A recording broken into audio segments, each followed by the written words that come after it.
화가 나면 안 되는 날인데, 예, 제가 왜 화가 났냐 하면, 오늘이 세월호 3주기예요. 이게 우리가 이제 살고 있는 곳이 그 한반도잖아요. 우리 한반도에 그 3대 종교가 있어. 유교, 불교, 기독교예요. 예. 근데 이 유교에서 이 사람이 죽은 다음에 3년을 굉장히 중요하게 생각해. 그 3년의 의미가 뭐냐 하면 아기가 태어나서 독립적으로 움직이고 그 뭔가 사리분별을 하는 데까지 적어도 3년이 든다. 그래서 아기가 태어나서 3년 동안 부모가 안고 다니잖아요. 그래서 부모가 돌아가시면 그 3년 동안은 그 자식이 부모랑 이별하는 시간을 갖는 거야. 그게 그 3년이에요. 그래서 유교에서는 3년상이라는 제도가 있는 거야. 그 옛날에 효자들은 3년 동안 그 부모의 무덤 옆에 초막을 짓고 그 무덤에 풀을 뜯으면서 부모하고 이별을 하는 시간을 가졌단 말이에요. 어떻게 보면 사람이 그 죽은 이와의 마음으로부터 이별을 하는 시간을 나는 3년이라고 옛 어른들이 정해준 거라고 생각해. 사실 사랑하는 가족을 잃고 나면 그 가족에 대한 기억 때문에 그 너무너무나 괴롭잖아요. 언제나 그 가족과 함께 살고 싶고 그 눈길이란 영화를 보면 평생 그 같이 위안부 갔던 친구랑 같이 다니는 얘기가 나오잖아. 우리가 죽은 사람과 심리적으로 헤어지지 않고 계속 같이 다닌다면 그 사람의 삶이 얼마나 피폐해지겠어. 그래서 이 옛날에 그 조상들께서 지혜롭게 3년이 되면 죽은 이하고 마음으로 이별하라고 정해준 날짜가 요 3년이라는 시기죠. 그래서 어디나 그 3주기가 그 3년 제사를 그러니까 가령 유교에서 제사를 치를 때도 3년째 되는 날은 되게 이렇게 중요하게 치른단 말이야. 난 그렇게 알고 있어요. 그런데 올해가 바로 세월호의 3년이 되는 날이야. 3주기야. 그래서 거기다가 올해는 더 특별한 게 오늘이 부활절하고 같이 합쳐진 날이에요. 4월 16일이 기독교에서는 부활절이야. 이 부활절의 의미가 뭐냐 하면 이 예수님이 이 죄 많은 인간의 탐욕과 이기심을 지고 그리고 대신 그러니까 이 유대교에 있었던 전통이 뭐냐면 사람이 누구나 탐욕스러워서 죄를 지니 자기가 지은 죄를 그 성전에 가서 동물의 목숨을 바쳐서 자기의 죄를 신에게 사해달라고 하는 유대교의 풍습이 있었어요. 근데 모든 인간이 너무나 죄를 짓고 그래서 늘 그렇게 다른 동물의 생명을 바쳐서 자기의 죄를 사해달라고 속죄 제물을 드렸단 말이야. 그런데 예수님께서 십자가에 달려 돌아가신 의미는 뭐냐면 더 이상 동물로 너희들의 죄를 사해달라고 하지 마라. 여기 하나님의 유일한 독생자 예수를 보내서 그를 십자가에 매달려 죽게 함으로써 너희 모든 인간의 그 잔혹함을 상징적으로 다 지고 예수가 죽을 것이다. 그리고 예수님이 죽고 난 뒤에 다시 부활하셔서 하나님의 오른편으로 올라가서 우리 인간들이 얼마나 나약한 존재이고 우리들이 어떻게 욕심에 무너지는지 경험해 보신 예수님께서 하나님의 진노를 붙들고 우리를 위해 기도하시고 계신다.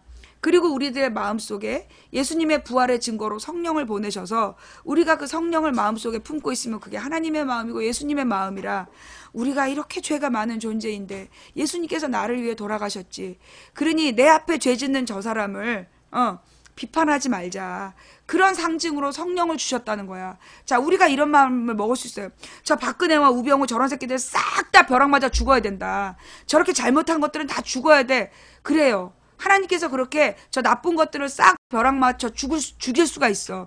근데 안 하시는 이유가 뭐냐 하면 우리 같은 사람들이 우리도 모르게 평생 누군가에게 우병우가 여러분한테 직접적인 죄를 짓지 않았지만 여러분이 누구 마음에 그 아주 심한 죄를 지은 적 없을까요?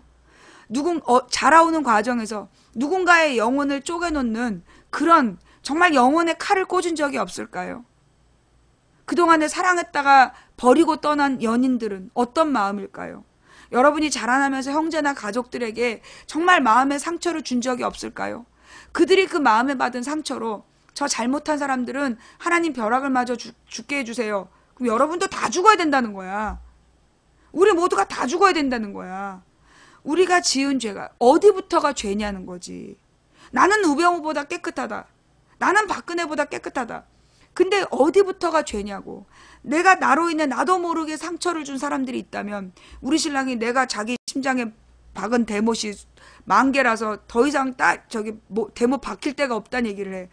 우리 신랑이 내 마음에 대못 박힌 인간들 다 죽여주세요. 그럼 나부터 벼락 맞을 거 아니야.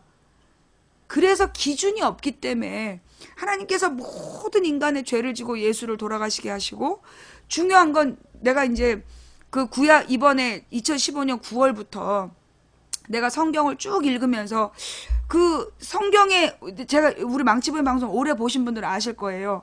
성경에 나와 있는 구절구절이 망치부인의 이야기하고 겹쳐지는 거 많이 보셨죠? 그죠? 성경 이야기들이 망치부인 이야기하고 섞여 들어가고 우리나라 실정하고 섞여 들어가서 신기한 점 너무 많았죠. 그죠? 내가 계속 묵상을 했던 거야. 그래서 성경에서 다윗이 겪은 일, 예수가 겪은 일, 그 모든 일이 우리 방 식구들이 겪은 일하고 막 통하는 거야. 근데 내가 그 복음서를 읽는데 너무 힘들었어. 예수님이 십자가에 못 박혀 돌아가실 때, 아, 내가 이렇게 죽겠구나. 나 진짜 복음서를 읽을 때, 아, 내가 이렇게 죽겠구나. 예수님이 이렇게 돌아가신 것처럼, 아, 나도 죽겠구나. 이 성경에 나와 있던 일들을, 그 메시아가 겪을 일들을 내가 똑같이 겪는 걸로 봐서, 아, 나도 이제 죽을 때가 됐구나 라고 생각한 거야. 그런데 내가 이 죽어서 끝나는구나 라고 생각했는데, 그때 부활이 있는 거야. 우리가 예수님의 죽음으로 끝났으면 그 많은 영웅들의 죽음, 이순신의 죽음, 잔다르크의 죽음, 유관순의 죽음과 예수님의 죽음이 다르지가 않아. 다른 사람을 위해 죽은, 대의 명분을 위해 죽은 그 많은 영웅들의 죽음과 예수의 죽음이 다르지가 않은 거야. 그런데 예수님은 살아나셨다는 거야. 예수님은 다시 부활을 하셔서 하나님 오른편에 가셔서 우리 인간이 얼마나 이 불쌍한 존재인가를 끊임없이 하나님께 말씀하고 계시는 그분, 우리를 위해서 기도해 주시려고 부활하신 분이 예수님이고, 그 예수님이 부활하셨다라는 것을 기쁘고 감사하게 여기는 날이 부활절이에요. 그래서 이 기독교인들에게는 성탄절보다 중요한 날이 부활절이에요. 그래서 이 부활절에는 우리 모두가 우리의 죄를 깊이 묵상하고 회개하고, 우리의 죄를 지고 대신 돌아가신 예수님의 부활이 없었다면 우리는 죄인이거든. 여전히 우린 죄인이야. 부활하셨기 때문에 우리가 너의 죄를 사해 주신다라는 죄 사함을 받고 하나님의 자녀라는 인증을 받아서 이제부터 우리의 삶이 하나님의 자녀의 삶을 살 수 있는 특권을 얻은 날이 부활절이에요. 그래서 그 부활이 그렇게 중요한 날이야. 그런데 세월호 3년이 되는 오늘이 이 부활절하고 맞닿아 있으니 오늘이 얼마나 중요한 날이냐고. 그래서 오늘 이 세월호 3주기의 날에 부활절을 겸해서 이날 우리가 깊이 이 세월호를 묵상하고, 세월호가 우리 모두의 탐욕 때문이라는 것을 내가 그래서 금요일날 얘기한 거야. 세월호는 우리 모두의 탐욕 때문에 그런 일이 발생한 거다. 우리가 돈 최소 비용 최대윤을 모두가 진리라고 믿었기 때문에, 그래서 그들이 죽은 거다. 우리 모두가 오늘 회개해야 된다. 그게 금요일의 메시지였잖아요. 그런데 그날 밤에 더 플랜이 나왔어. 그리고 모든 인간들이, 문재인을 지지한다는 인간들이 더 플랜 얘기만 하고 있는 거야. 그리고 오늘이 부활절인데 하루 종일 와가지고 세월호 얘기는 안 하고 개표 부정만 얘기하고 있는 거야.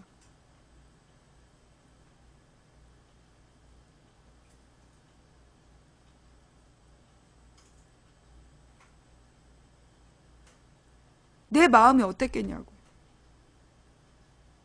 내가, 하나님, 이 인간들은요, 이 인간들은 방법이 없다. 이 사람들은 내가 아무리 떠들면 뭐하냐. 내가 오늘 그냥 소주를 먹어버리려고 그랬어. 내가 100몇십 일 동안 저녁 금식하고, 145일? 저녁 금식하고 금주하면서 기도해야 하는데, 씨발 다 필요 없어. 내가 이 인간들 그냥 싹 다 떨어져 버리게, 내가 그냥 확 술 먹어버리고 밥 먹어버려야 되겠다.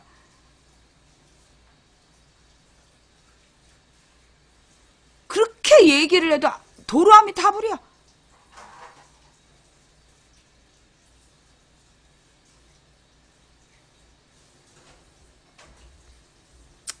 그러나 우리 하나님께서, 그래서 내가 죽었잖아 하시는데, 그래서 내가 십자가에 매달려 죽었잖아.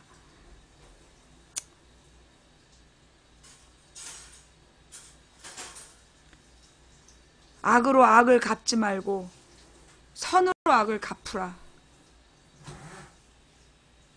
그 말씀에 내가 그래 이래가지고 또 말아먹으면 잘 됐어. 솔직히 그런 생각도 들어요. 무슨 생각이 드냐면 만약에 이번에 누구누구가 됐어. 그러면 떨어진 누구누구가 자기가 아마 언론에서 계속 들이잡을 거 아니야? 뭐 어쩌다는 줄 저쩌다 온갖 그 욕설을 하면서 노무현 죽이듯 죽이려고 하겠지. 그때 떨어진 누구누구가 자기가 했어야 됐다고 얼마나 떠벌리겠어. 그러면서 그걸 중심으로 해서 그 박근혜파가 부활을 노리지 않겠어? 그 꼬라지를 생각할 그러니까 아주 골치가 아픈 거야. 차라리 또 박근혜처럼 내가 그랬잖아. 박근혜가 당선되길 진짜 잘했다. 박근혜가 당선되니까 박근혜가 얼마나 무능한지 다 드러날 거 아니냐. 그래서 박근혜와 그 일당들의 그 만행이 다 드러날 것이다. 드러났잖아. 차라리 그냥 싹 다 이번 대선 말아먹어가지고 도리어 그게 얼마나 무능한지 그 작자가 얼마나 무능한지 온 세상에 드러나야 다시는 그 다음번에 나와갖고 껍죽대지 않을 거 아니야. 이번에 떨어져 봐. 다음에 나와가지고 또 얼마나 선거판을 지랄할 거냐고. 내가 누구라고 말은 안 했어. 내가 누구라고 말은 안 했어. 그래서 내가 든 생각이 뭐냐. 우리가 말이에요. 선거에 대해서 반드시 누가 돼야 된다. 예. 반드시 누가 돼야 된다. 라고 생각하지 말자. 이게 뭐가 좋은지는 모르는 거야. 반드시 누군가 돼야 되고 누구는 떨어져야 된다. 그것도 어떻게 보면 우리의 편견일 수 있어. 박근혜 봐봐. 당선되니까 어떻게 됐어? 그 무능한 거 다 드러났잖아. 그죠? 그러니 여러분 뭐 어떻게 된지 뭐 솔직히 나는 개인적으로 나는 옛날에 노무현 때 별풍선 500개를 못 받았어. 그래갖고 3만 원 한 잔을 못한 사람이야. 이명박 박근혜 되니까 내가 진짜 하루에 500개 들어오더라. 그래서 난 솔직히 얘기해가지고 대선을 꼭 이겼으면 좋겠다라는 그런 소망 별로 없어. 내가 그래서 확 그냥 금식 풀어버릴까 그 생각 매일 밤에 매일 밤. 이게 금식을 하다 보면 이게 나트륨 게 떨어져가지고 저녁 때가 되면 팔다리가 저리고 막 그래. 영양실조가 오고. 그래도 내가 참으면서 기도하면 내가 이 기도를 뭐하러 하나 싶고 사실 나 개인을 위해서는 저 인간이 똑 떨어지는 게 낫다. 그래서 이 온 인간들이 또 분노를 해갖고 몰려오고 그게 낫지 나한테는. 별풍선 많이 받고. 그래도 내가 지금 그 저기 사탐 공부에 정권 교체되고 내가 이 별풍선 수입 떨어질 때를 대비해서 또 500개도 안 들어올 때를 대비해서 내가 사탐 공부한다니까. 사탐 강산하려고. 그런데 이 인간들이 세상에 집중하고 정신 차려서 오늘 이 세월호와 부활절의 의미를 되새겨야 되는 날 철없이 개표 부정론에 홀가닥 넘어가갖고 지랄하고 자빠진 걸 보니까 내가 오늘 그냥 소주를 그냥 당금주를 한 통을 다 먹을래다 말았어 내가. 근데 또 한 번 너네 계속 이 지랄하면 내가 이제 당금주 먹어버려.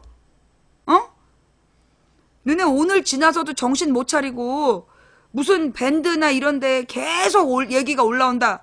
근데 저녁 금식 풀어버리고 내가 밤마다 소주 2-3병씩 까버릴 테니까 그렇게 알아. 30도짜리 당금주 2리터 그냥 확 3리터인가? 그리고 확 죽어버릴까 내가. 죽이 되든 밥이 되든. 정신 똑바로 차려. 또 한 번만 우리 채팅창 갖고 쓸데없는 얘기해봐. 자.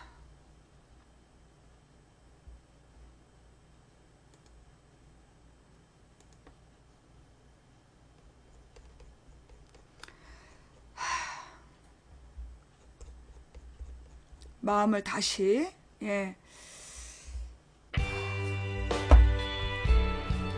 이제부터 인생 상담 들어갈게요.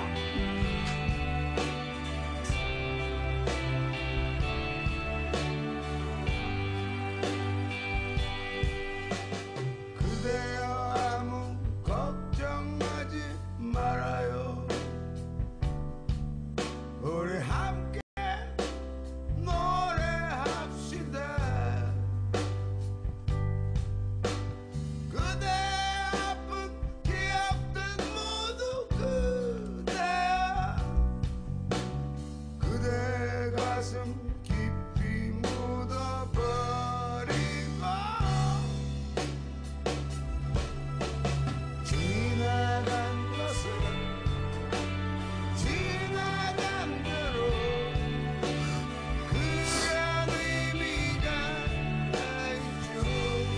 인생 상담은요, 주일 저녁 8시까지, 8시 전에 텔레그램으로, 망치부인 텔레그램으로 그 인생 상담이란 제목을 달고 내용을 쭉 쓰셔야 돼요. 8시 이후엔 안 돼. 그럼 8시 이전에 들어온 것들 중에서 망치부인이 답변할 수 있는 내용들로 인생 상담을 해드리는 거예요.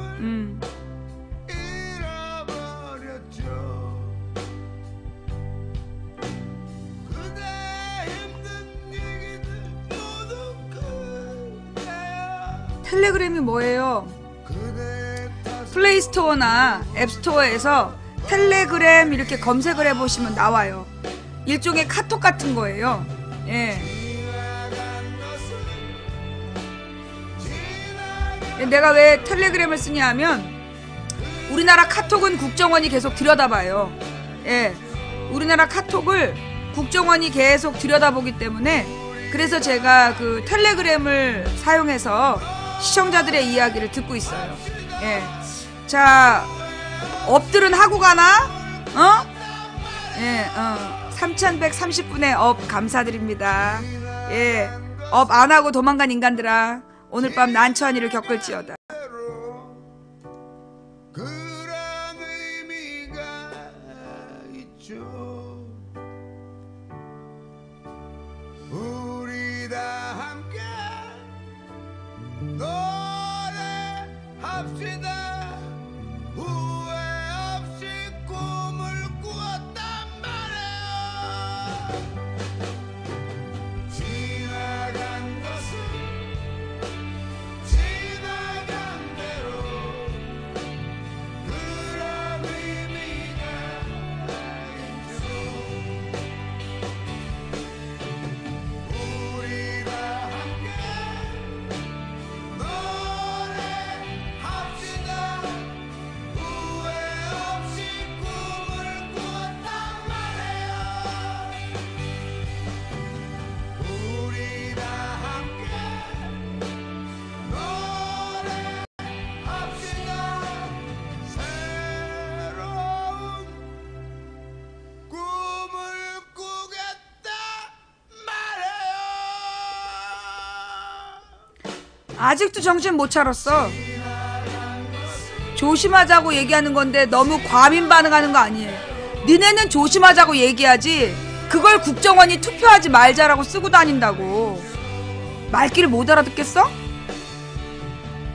니네는 그 뭐 정신 차려서 투표하면 지키자는 얘기예요 라고 얘기할지 몰라도 그 얘기를 가지고 국정원은 투표하면 뭐 하나 쓰고 다닌다고.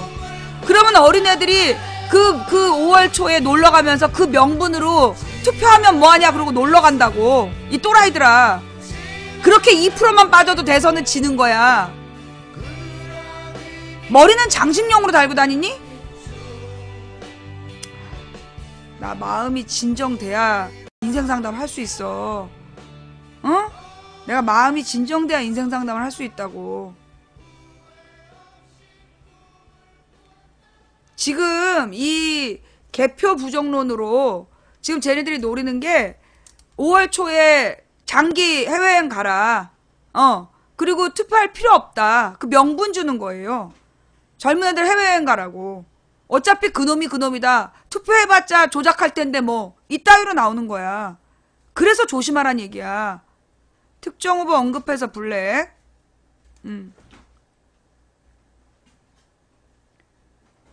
내가 지난주엔 그래 일주일 전에 얘기했을걸? 개표 부정론이 곧 나올 거다. 그지? 내가 일주일 전인가 열흘 전에 얘기했잖아. 개표 부정론이 곧 나올 거다.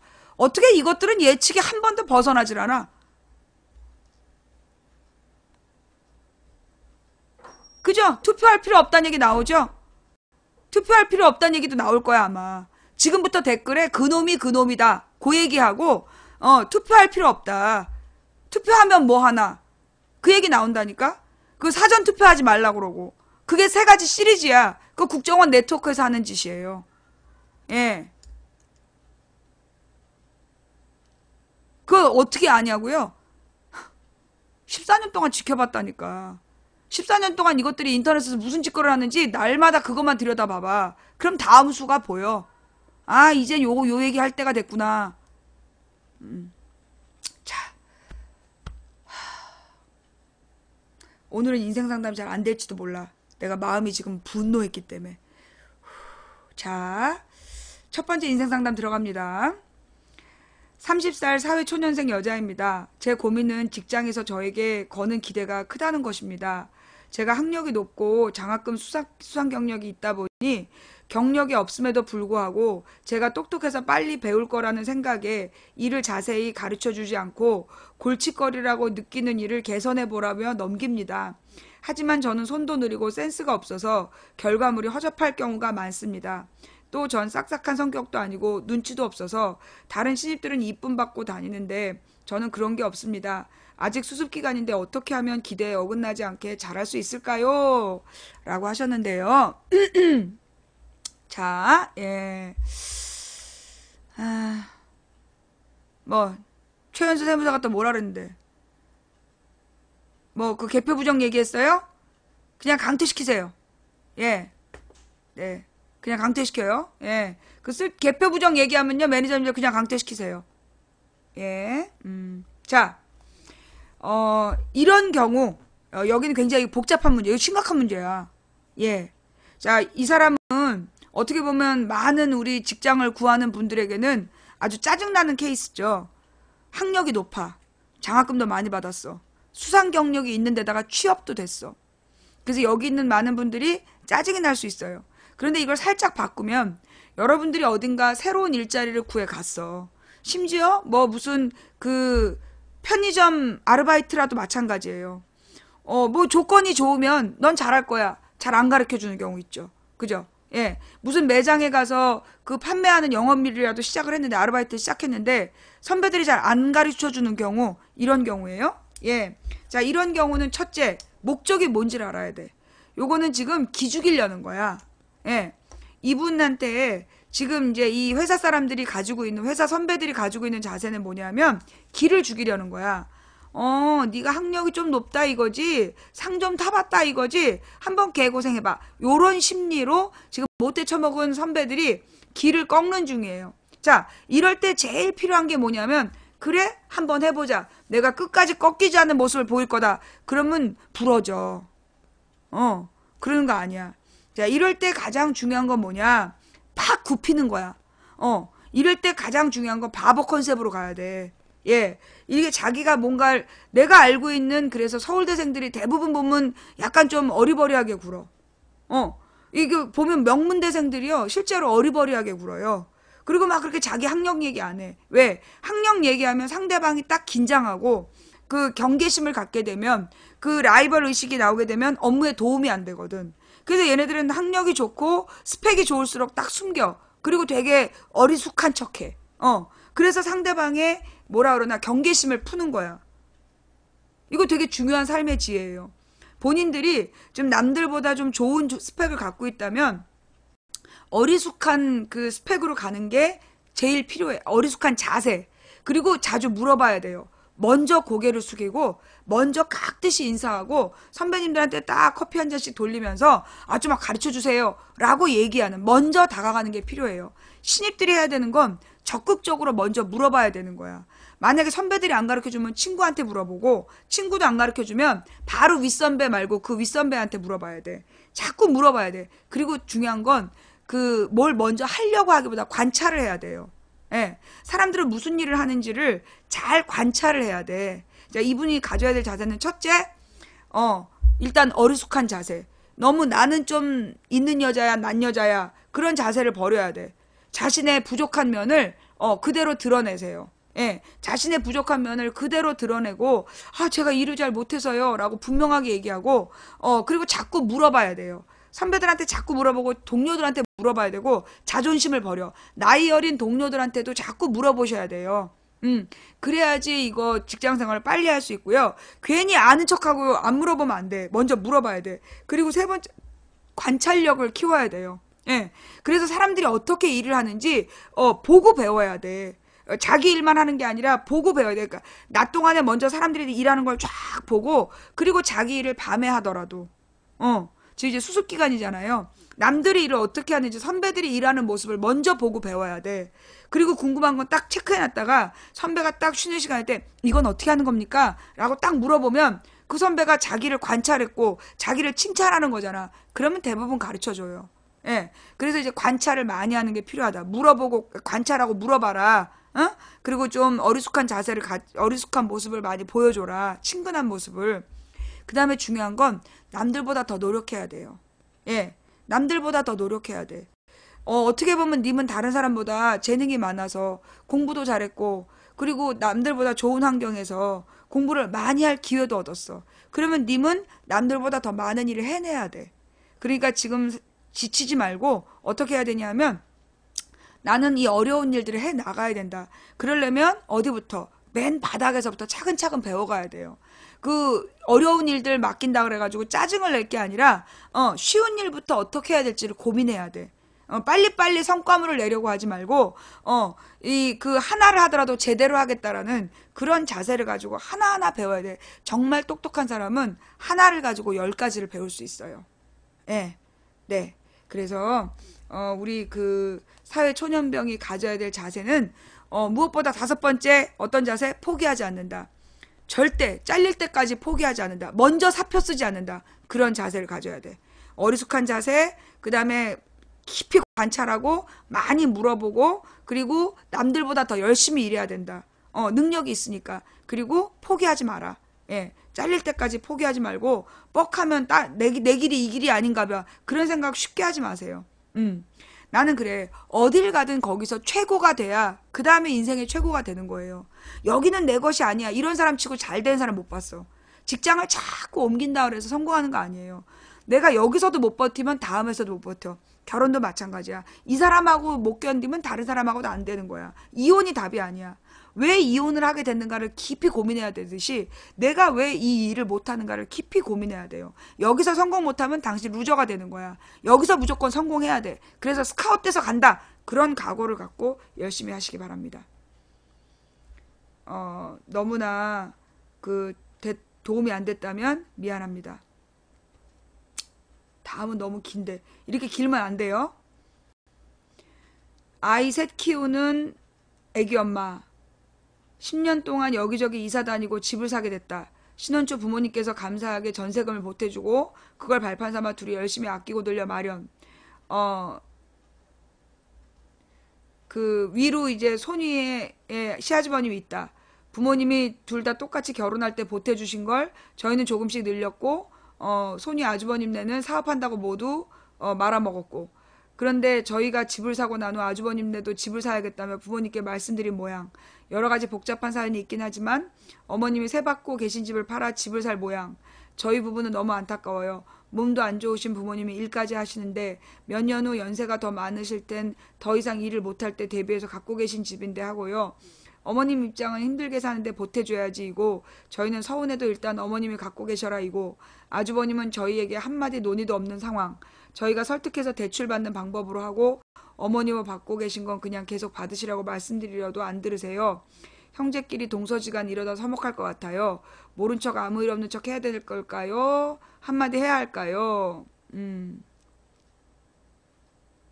형네는 월세 살면서 애들 옷이며 명품 가방이며 갖고 다니는데 저로선 그게 이해가 안 돼요. 내 힘으로 할 생각 안 하고 일단 부모님께 손 벌리는 일 것도 얄밉고요. 제가 아직 철이 없어 그런 생각이 드는 걸까요? 시골 어른들은 장남이 최고잖아요. 그럼 어머니 마음을 이해 못하는 철부지라 그런가 싶고 신랑은 수없이 우리 줄 생각 말고 엄마 갖고 있다 힘들지 않게 사셔라. 병원비 크게 나오면 내가 애새 키우면서 줄 수 있는 상황도 아니잖냐고. 우리 안 줘도 서운하지 않으니까 일단 갖고 계시라고 하는데 잘 안 들으세요. 어떻게 해야 현명한 태도일까요? 혹시 소개된다면 지역명은 빼주세요. 지역명을 썼나요? 자, 일반적인 경우죠. 네, 요런 거 일반적인 경우예요. 예.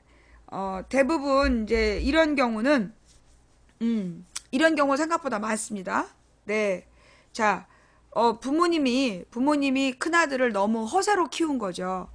그래서 직장생활 못하고 사업한답시고 맨날 말아드시는 거죠. 말아쳐 드시는 거죠.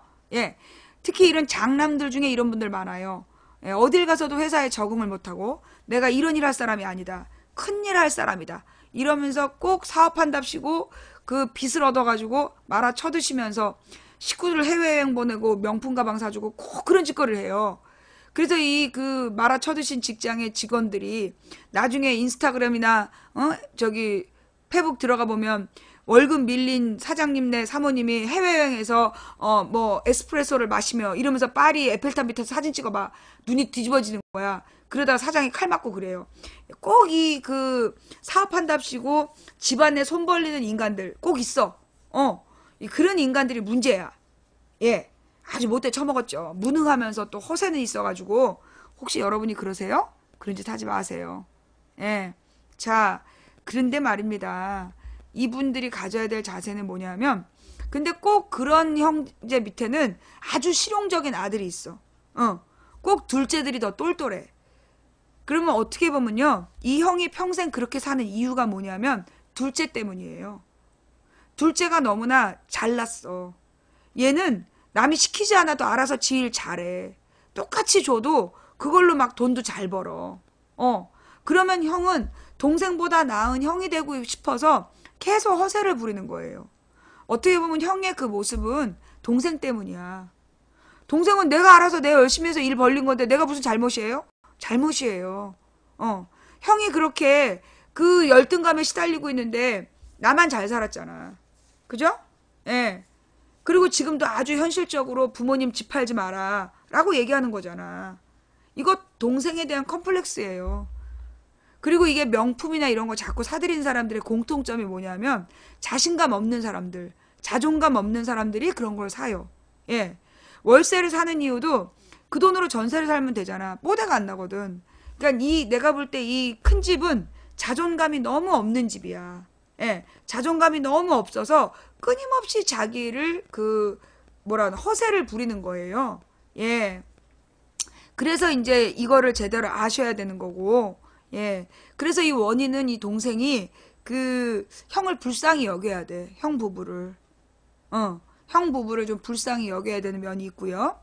그 다음에 이제 이런 경우에 아무리 부모님을 말려도 시골 부모님들은 집 파십니다. 예. 집을 파시는데, 자, 여기서 현명한 방법은 그 동생분이 집 판 돈을 모두 주시게 하면 안 되고, 예. 뭐라 그러나, 부모님, 그러니까 가족회의를 하셔야 돼요. 가족회의를 해서, 부모님이 나중에 병 드셨을 때, 우리는 병원비 못 냅니다. 아니면 집을 파셨을 때, 집을 깨끗이 파시고 반반 주십시오. 그래서 부모님의 나머지 절반이라도 저축을 해두세요. 그래서 그 돈으로 나중에 그 부모님의 병원비 낼 때 그 돈을 내시는 게 더 현명한 방법이다. 예. 그리고 집을 사고 싶으면 첫 번째, 부모님 집으로 들어가라. 집을 사고 싶으면 부모님 집 팔아서 부모님이랑 합쳐라. 그걸 첫 번째로 요구하세요. 부모님 집 팔아서 부모님 따로 살고 지네 따로 살고 그렇게 이기적일 수는 없잖아. 그러니까 집을 팔아서 부모님 집으로 들어와라. 라고 얘기를 해. 그래서 못 듣겠다. 그럼 집을 파신다라면 절반은 우리에게 달라. 그래서 똑같이 나눠주시고, 그래서 그 절반은 여러분, 은행에 넣어놨다가 틀림없이 그 장남은 부모님 병원비 책임 못 집니다. 그때 님들이 내셔야 돼요. 그때 그 돈을 병원비로 내시면 절반이라도 내시는 거예요. 그러니 그렇게라도 하시는 방법이, 제가 볼 때는 인간적인 방법인 것 같은데, 인간적인 방법인 것 같은데, 사실 더 본질적인 문제는요, 이 말씀하신 자매님의 마음속에, 질투심이 있는 거야. 어머님이 왜 맨날 큰 집만 보태주나. 그리고 우리가 더 열심히 살았는데, 왜 큰 집한테 그 집을 팔아주나. 이 자매님의 마음에 자기도 모르는 욕심이 있는 거예요. 명분은 부모님을 걱정하는 것 같지만, 사실 마음 깊은 곳에는 그 부모님의 집을 팔아서 형이 다 가져가는 것에 대한 어떤 질투심이 있는 거예요. 자기가 자기 마음속을 깊이 들여다보면 그런 마음이 있을 수 있어요. 그래서 자매님이 가져야 될 자세는 뭐냐면 그 부모님이 주실 수 있는 건 다 주신 거예요. 그리고 어떤 마음을 가져야 되냐? 정말로 이 큰 집에다 집 팔아서 주겠다. 그러면 부모님 노후에 대한 내 책임은 없는 거다. 라고 생각하세요. 부모님이 집 팔아서 형제한테 준다 그러면 큰형한테 각서를 받아. 그러면 부모님을 모시는 거다. 그러니까 부모님이 나중에 아프시고 이럴 때 모든 비용은 형이 되는 거다. 절대 나한테 그런 거 요구하지 않겠다라는 각서를 받고 이거 공증까지 받겠다. 형이 나중에 나한테 동생이 너 이러지 마라 이러면 안 된다. 그리고 막 도망가고 책임을 방기하면 안 된다. 분명히 말씀을 하세요. 분명하게 얘기를 하셔야 될 부분이야. 그 정신 못 차리는 큰 집에게는 그렇게 해서 각서를 받고 공증을 받아서 아니면 계약서를 쓰세요. 예, 계약서를 쓰신다든가 이 법률적 자문을 받아서 부모님 재산 반은 동생 거잖아. 유산을 나눌 때 반은 동생 거거든. 그러니까 이 부모님 재산의 반에 대해서 미리 받는 거고 더 이상 추가로 어떠한 유산 분배도 요청하지 않겠다라는 각서를 받아서 그 공증을 받으세요. 그래서 나머지 절반의 부모님이 사시다 돌아가시면 그건 온전히 둘째가 가지면 되는 거잖아. 그죠? 예. 그렇게 하지 않을 거면 집을 팔아서 집을 합쳐라. 그리고 더 이상 우리에게는 어떤 요구도 하면 안 된다. 그냥 그걸 담담하게 얘기하세요. 그렇게 얘기를 해놔야 그래도 나중에 어차피 내게 돼. 나중에 낼 때 최대한 이 사람들이 미룬다고. 나중에 가서 이제 자기네들이 말아먹고 틀림없어 또 말아먹어. 말아먹고 지랄 연병을 다 하다가 결국은 손 벌리러 오겠지. 근데 손 벌리는 기간을 최대한 늦출 수 있어. 그리고 그 무책임한 형에게 책임감을 줄 수 있기 때문에 그 각서는 실제로 돈을 안 내겠다는 게 아니라 그 형에게 책임감을 부여하는 하나의 수단으로서 각서를 쓰라고 하는 거지. 정말로 돈을 안 내면 나중에 천벌받아. 나중에 부모님이 정말로 버려졌는데 그거 모른 척하면 그건 천벌받는 거예요. 그리고 제가 그랬잖아요. 형이 반드시 동생보다 나은 건 아니에요. 그러니 형이 힘들면 동생이 도울 수 있는 데까지 돕는 거예요. 그리고 부모님은 그 돈으로 따질 수 없는 거야. 부모님은 돈으로 따질 수 없는 거야. 그러니까 나중에 형이 부모님 책임 못 지셨을 때 내가 책임지겠지. 그 마음을 지금부터 아예 비우세요.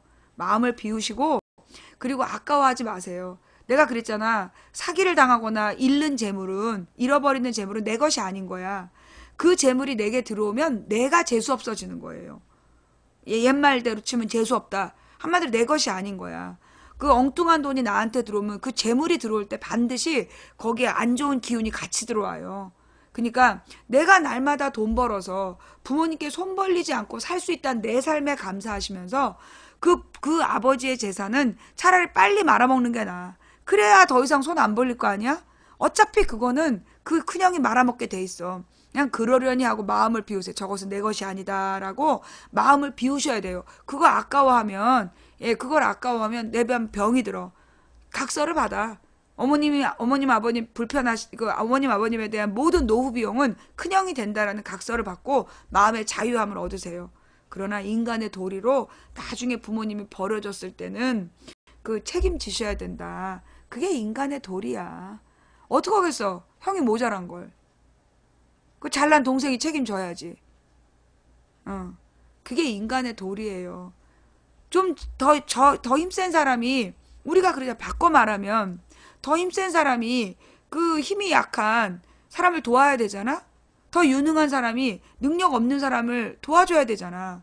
유능해서 내가 돈을 많이 벌었어. 그러면 내가 세금을 많이 내서 저 돈 못 버는 저 인간을 먹여 살리는 거. 그게 사회잖아요? 가족도 마찬가지죠. 근데 우리가 핏줄이기 때문에 질투가 나는 거야. 이 질투의 본질은 뭐냐면 부모님에 대한 사랑의 질투예요. 돈에 대한 질투가 아니라 부모님에 대한 사랑의 질투이기 때문에 사회적으로는 나보다 가난한 사람을 도울 수 있는데 형제 간에 그게 안 되는 이유는 본질적으로 부모의 사랑에 대한 질투예요. 예. 무슨 얘기인지 알겠죠? 예. 그래서 지금 내가 볼 때는 본인의 마음을 들여다보시고 그리고 베풀 수 있다는 것에 감사히 여기는 것이 더 필요하다라는 말씀. 도움이 안 되셨다라면 죄송합니다.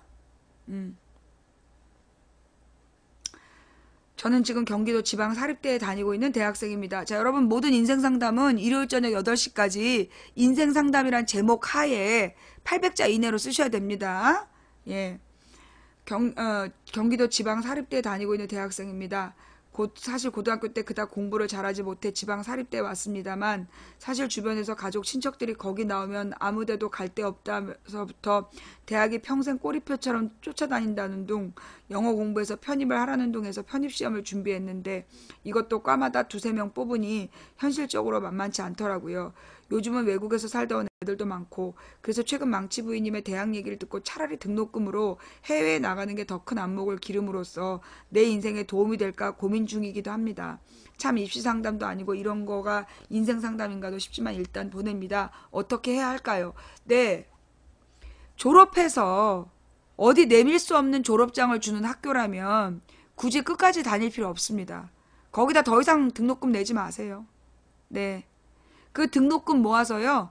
차라리 해외에서 그 한 학기 등록금이면 그 워킹홀리데이처럼 일하면서 그리고 막 그 못 먹으면서 그 뭐 유스호스텔 같은 데에서 묵으면서 해외여행 다니면 그 돈으로 몇 달 동안 해외를 돌 수 있어요. 예. 차라리 저라면 이 젊은이에게 그 대학은 굳이 다닐 필요 없다. 예. 그 대학에 들어갈 등록금으로 차라리 그 해외 그 경험을 쌓으러 가라. 해외 일자리를 얻으러 가세요. 예. 해외에 가서 그 영어 공부를 해서 그 영어 공부 저 유학 시험 이런 거 다 필요 없어. 존나 영어 공부해서 편입해봤자 외국인이 말고 땀부터 나잖아. 야, 그런 거 할 필요 없이 차라리 실전 영어, 예. 이태원 같은 데 가서 아르바이트를 해. 그래서 외국인들이 지들끼리 하는 말 잘 들어보고, 그리고 미국 드라마나 영화를 자꾸 봐. 그러면 차라리 영어 공부 그게 더 나아. 그냥 그 자막을 안 보고 미국 드라마를 한 6개월 보잖아요. 그러면 소리가 들리기 시작해. 예. 그리고 나면, 그리고 하루 종일 들어. 하루 종일 그냥 틀어놔. 그러면 이제 한 6개월 지나면 소리가 들리기 시작하거든. 그리고 나면, 그때부터 단어 공부를 하세요. 꼭 필요한 단어. 그리고 인간이 살아가는데 단어는 5,000개만 있으면 충분하대. 5,000개만 있으면 충분히 대화가 가능하다는 거야. 그러니까는 중고등학교 기본 단어, 그것만 알아도 사는데 지장 없대요. 예. 그리고 나서 해외에 나가서 사람들의 삶을 보고, 돈은 어떻게 만들어지는가, 그리고 어떤 일들을 하면 그 먹고 살 수 있을까, 그 안목을 넓히세요. 대학 아무리 열심히 다녀봤자 거기서 먹고 사는 방법 안 가르쳐 줍니다. 저는 응원할게요. 네. 예. 근데 내가 팝송은, 왜 아니라고 생각해. 팝송에는 그 음이 들어가잖아요. 그러니까 그 곡조 때문에 이 사람이 그 악센트나 이런 걸 정확히 몰라. 드라마가 제일 좋은 이유는 일반 용어, 일반 언어에서 그 악센트라든가 그런 어떤 끝에 올리고 내리고 이런 걸 다 같이 배울 수 있기 때문에 드라마로 배우는 영어가 실전 영어로는 제일 좋은 거다. 예. 팝송을 들으면 일단 영어랑 친해질 수 있고, 왜냐면 영어를 좋아하게 돼요. 팝송의 용도는 영어를 좋아하게 하는 거야. 샹송의 용도나 이런 그 외국 노래는 그 말을 좋아하게 하는 거. 왜냐면 음악과 함께 들어온 거는 뭐라 그러나 애정을 느끼게 된대. 그래서 팝송의 긍정적인 면은 그 나라 말을 좋아하게 하는 거지. 영어만 들으면 땀이 나다가도 좋아하는 팝송을 자꾸 듣다 보면 영어가 흥얼흥얼해지고 좋아지는 거. 그러면 그 다음에 이제 드라마를 보면서 말을 배우면 되는 거죠. 예. 근데 이거 대학 입시엔 도움 안 됩니다. 입시에는 전혀 도움이 안 돼요. 왜? 외국인들이 우리나라 입시 영어 보면 합격 못 한대. 우리나라 입시 영어가 잘못되어 있기 때문에 입시를 위해서 혹은 편입을 위해서 영어 공부를 하는 건 미드가 도움이 안 돼요. 근데 먹고 살기 위해서는 미드를 보세요. 예. 다음 이야기 넘어갑니다. 올해 33살 여자, 아들 4살, 5살 2명, 남편. 어릴 때부터 교회 몇 번 나가긴 했어도 하나님께 기도하고 예배하는 방법은 올해 처음 셀 모임 양육을 통해서 배웠어요. 주신 것의 10분의 1을 기쁜 마음으로 드리면 그 이상의 것을 주신다는 말씀을 붙잡고 11조도 이번 달에 처음 냈습니다. 아직 초신자라서 믿음이 부족해서겠지만 남편의 사업 실패로 빚이 많아서 사실 월급에서 11조를 드리면 이번 달부터 카드 연체되거든요. 믿음으로 드릴 수 있게 기도하라고 하셔서 기도하면서 드렸어요. 이미 답이 정해져 있고 제 믿음으로 부족한 거겠지요. 11조는 제 믿음을 시험하는 첫 번째 관문이겠지요 하셨는데요. 자, 일단 이 11조에 대한 이야기. 먼저, 남들이 권해서 하는 11조는 절대 복이 되지 않습니다. 예. 남들이 권해서 하는 11조는 절대로 복이 되지 않아요. 예. 그러니까 그 11조는 강요하면 안 돼요. 그리고 11조를 내면 더 많이 받는다? 그렇게 얘기하는 교회는 좀 이상한 교회예요. 예. 11조를 하면 더 많이 받게 된다. 그렇게 얘기하는 건 그건 이상한 교회야. 그건 강요하는 거거든요. 믿음으로 드려라. 뭐 이렇게 얘기하면 안 되는 거야. 강요하면 안 돼요. 11조는 어떤 마음으로 드리는 거냐면 내 모든 돈이 하나님의 것인데 이 하나님께서 나한테 이렇게 많이 주셨는데 이게 다 하나님 거야. 근데 내가 하나님께 정말 감사 표시를 하고 싶다. 그럴 때 10분의 1이라도 드리고 싶을 때 그때 드리는 게 11조예요. 그러니까 막 이걸 드리면 더 많이 준다라는 말에 속아서 드렸으면 사기당하신 겁니다. 그런 마음으로 드리면 절대 돈 더 안 들어와요. 예. 진짜 내 마음에 이 모든 돈이 하나님의 돈이다 싶어서 이 은혜를 이걸 다 하나님께 돌려드리고 싶은데 돌려드리면 우리가 먹고 살 수는 없고 적어도 10분의 1이라도 하나님께 감사 표시하고 싶다. 그래서 이 돈으로 교회가 다른 가난한 사람들을 돕는 일에 쓸 수 있다면 이게 하나님의 마음이지 라는 마음이 들 때 드리는 게 11조예요. 그러니까 이 셀 모임에서 11조의 의무를 막 설명했다 그래서 억지로 드리시면 안 되는 거예요. 그 다음 두 번째 문제는 정말 11조 때문에 카드 결제를 못하는 걸까요? 님의 지출 내역서를 한번 쭉 써보세요. 예, 님이 받은 월급에 지출 내역서를 한번 쭉 써보시고 정말로 카드 연체가 11조 때문인가? 님의 지출은 합리적인가? 그걸 한번 따져보세요. 어쩌면 카드 연체라는 부분은 핑계가 아닐까요? 예, 빚이 있다는 건 기본적으로 자신의 능력 밖으로 낸다는 얘기, 쓰고 있다는 얘기거든요. 그래서 제가 볼 때는 카드 사용 내역을 한번 쭉 살펴보시고 줄일 수 있는 게 없나 한번 살펴보세요. 그래서 도저히 줄일 수 없다. 그렇다면 정말로 10의 1조가 아니라 100의 1조라도 하나님 제가 정말 죄송한데 11조를 드리고 싶지만 제가 이 빚이 많아서 이 딱 필요한 정말 하나도 사치품 없이 썼는데도 드릴 돈이 이것밖에 없습니다. 정말 죄송합니다. 눈물을 흘리면서 100분의 1, 1000분의 1을 드려도 하나님은 이게 네가 가진 게 전부구나. 그럼 받으셔요. 그러니 10분의 1이라는 숫자에 연연하지 마시고 이걸 헌금을 하면 더 많이 주시겠지. 이게 무슨 경마니? 배당금 받아? 아주 그냥 교회에서 말이에요. 이 11조를 가지고 교인들을 어떻게든지 땡겨 먹으려고 아주 장사치들이 너무 많아. 이 11조는 그런 마음으로 드리는 거 아니에요. 정말로 드릴 때 눈물 흘리면서 드릴 때 그때 하나님이 그 돈을 보시는 거예요. 양이 아무리 많은 건 상관이 없어. 돈의 양은 소용이 없다니까. 그게 정말로 어떤 마음으로 드리느냐를 보는 거예요. 아까운 마음으로 드린 헌금은 헌금이 아니야. 하나님이 안 받으셔요. 심지어 이런 사람들이 있어. 어떤 장로들이 자기가 건축헌금 얼마 했으니까 교회 지분이 얼마다. 주식 투자하니? 시벌놈들아? 아주 11조 하면 몇 배로 갚는다. 경마해? 건축헌금 얼마 했으니까 교회 지분이 얼마래. 주식 투자하니? 교인들이 이따위로 살고 있으니까 하나님이 정말 마음이 가난해지신다니까? 복을 주고 싶어도 줄 수가 없어. 예. 이 헌금은요. 정말 감사하고 기쁜 마음으로 드릴 때 의미가 있는 거다. 그리고 무슨 점쟁이한테 복채 내듯이 그렇게 내면 그거 헌금 아니에요. 하나님이 주신 것에 대한 너무 감사한 마음. 그 감사한 마음의 표시로 드리는 거야. 그리고 이 돈이 나보다 더 가난한 사람들에게 도움을 줄 수 있기를 바라는 마음으로 드릴 때 그게 진짜 헌금이에요.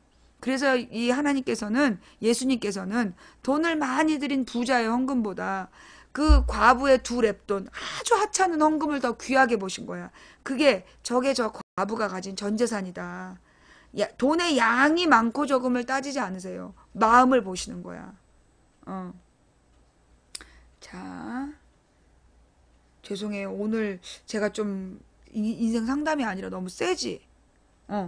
미안합니다. 예. 이거 오늘은 상담 못할 것 같아. 내가 마음 상태가 너무나 막 그 분노가 일어나가지고. 왜 또 분노가 되냐면 그 누가 방송을 부탁을 하는 거야. 이 대선 관한 방송을 좀 부탁을 했는데 거기서 막 내가 화가 났어.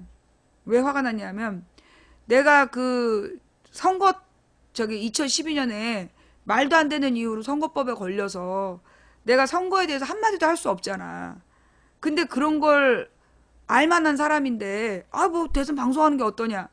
나는 매번 선거 때마다 돈 1,000만 원씩 드리고 변호사 자문을 구해서 검찰 조사를 받아요. 근데 내가 그동안 쓴 돈이 얼만데 그 12년에 얼토당토하는 그 고소고발한 인간들 때문에 내가 선거 때마다 그 곤욕을 치르고 있어요. 예. 근데 또 방송을 하자는 얘기에 내가 막 마음이 확 상해가지고 그러니까 이제 그 방송 하자는 사람 때문에 상한 게 아니라 내 상황에 막 화가 나는 거지. 다 용서하고 잊었다라고 생각했는데도 그날의 분노가 다시 확 살아나면서 응. 그래서 내가 지금 마음도 안 좋은데 이 더플랜 때문에 정신 못 차리는 인간들 때문에 화가 막 꾸역꾸역 올라와가지고 예.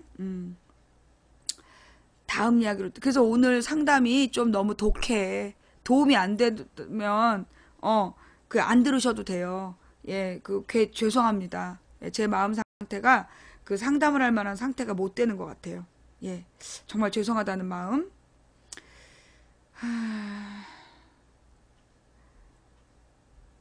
부모님은 50대 중반. 어머님이 음식을 너무 안 먹습니다. 건강식품에 의존. 점심 때 회사에서 뭐 먹었냐고 물어보니까 안 먹고 과일을 자주 섭취. 평소에 밥 입에도 안 대고 밀가루 음식을 주로 드심. 국수라던가 핫도그 오늘도 물어보니 아무것도 안 먹다가 어지러워서 핫도그 하나 먹었음. 아버지가 최근에 대장 문제로 수술받은 적이 있어서 어머님의 건강이 걱정됨. 반대로 아버지는 먹을 것을 참 좋아하심이라고 하셨는데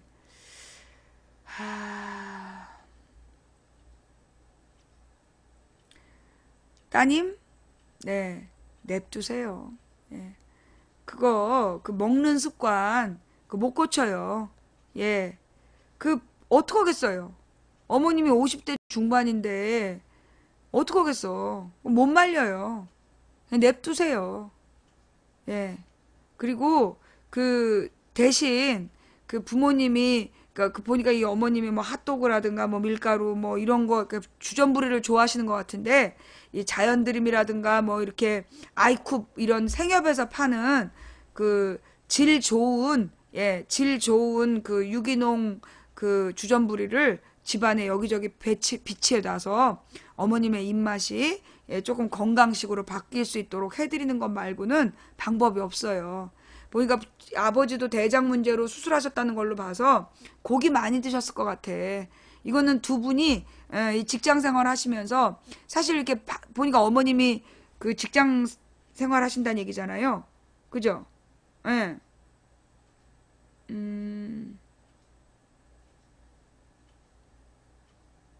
점심 때 회사에서 뭐 먹었냐. 그러니까 이 어머님이 회사 다니시는 분이라는 거잖아요.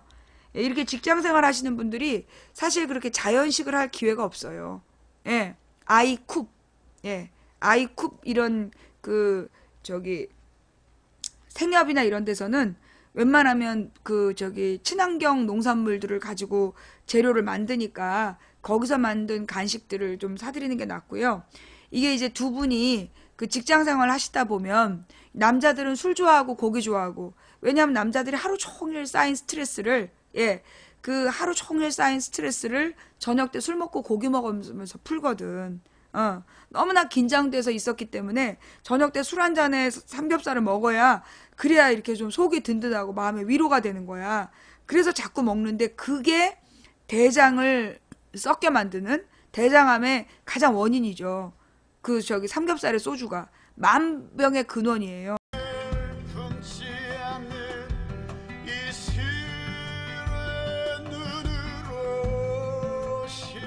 네, 그래서 네, 그래서 와인을 드시면 와인을 드실 수 있도록 그리고 단 와인 말고 단와인은 머리가 아파요. 그러니까 달지 않은 막걸리는 그게 생막걸리라 그래가지고 그 전통 막걸리예요. 근데 막 이 뭐 한 달 넘는 그런 막걸리들은 그게 이제 그 일본식 막걸리야. 안 좋은 술.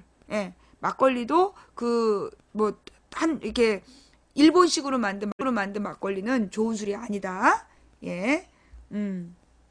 그리고 이제 그 일본식 술 마시는 습관으로 정종 드시는 분들, 정종은 꼭 데펴서 먹어야 된다.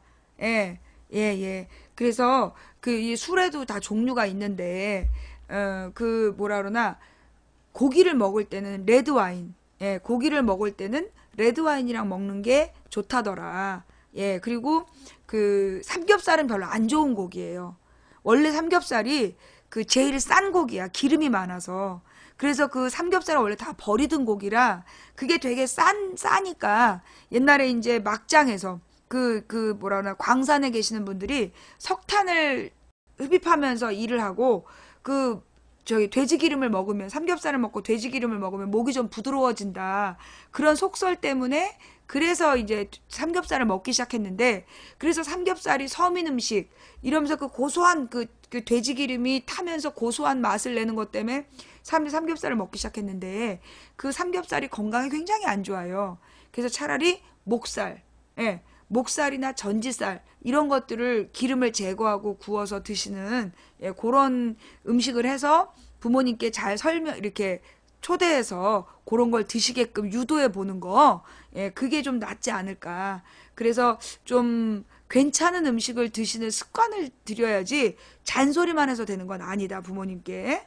예, 답변이 안 되셨다면 죄송하고요.